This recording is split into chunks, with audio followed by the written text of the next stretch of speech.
English में rebirth, Arabic में बात और हिंदी में पुनर्जन्म।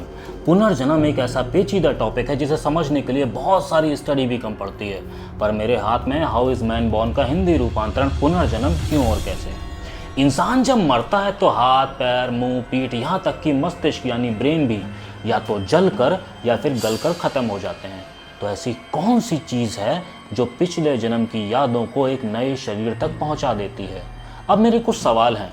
अगर मैं पूछूं कि हमारा हाथ कहाँ है तो हम कहेंगे ये रहा, कान ये, मस्तिष्क इस स्कल के भीतर। लेकिन अगर मैं पूछूं कि मन कहाँ होता है तो इसका सटीक जवाब न तो हमारे पास है और न ही विज्ञान के। लेकिन जिस चीज़ का नाम मौजूद है वो खुद भी एग्जिस्टेंस में तो होनी ही चाहिए।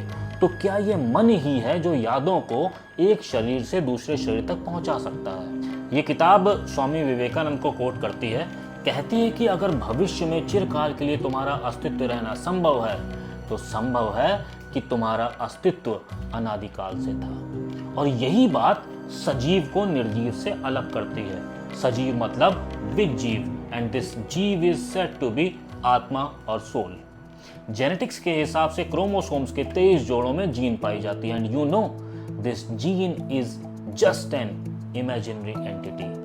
अब विज्ञान को जहां सहूलियत हो वहां इमेजिनेशन का सहारा ले ले और जहां नहीं वहां नाम सिर हिला दे।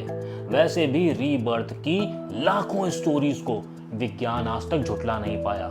हजारों लोग अपने पुराने घर पहुंच गए, वहां के राज बताए, खजाने के नक्शे समझा दिए और कई केसेस में अपनी ही हत्या के राज खोले गए। I would suggest all of you to search and read Shanti Devi case, जिनका पिछला जन्म था लुगदी देवी के तौर पे, और इस केस की जांच खुद मोहनदास करमचंद गांधी ने करी थी। वैसे आज तो सिर्फ सनातन और बौद्ध धर्म ही पुनर्जन्म के सिद्धांत का समर्थन करते हैं, पर अगर इस्लाम और क्रिश्चियनिटी में ये कॉन्सेप्ट मान्य नहीं होता तो शायद बात और रीबर्थ जैसे शब्द भी नहीं होते।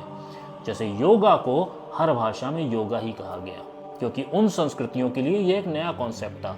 लेकिन बात एग्जिस्ट करता है, रीबर्थ शब्द एग्जिस्ट करता है। इसके अलावा और भी कई सारी भाषाओं में पुनर्जन्म के लिए अपने अपने शब्द हैं।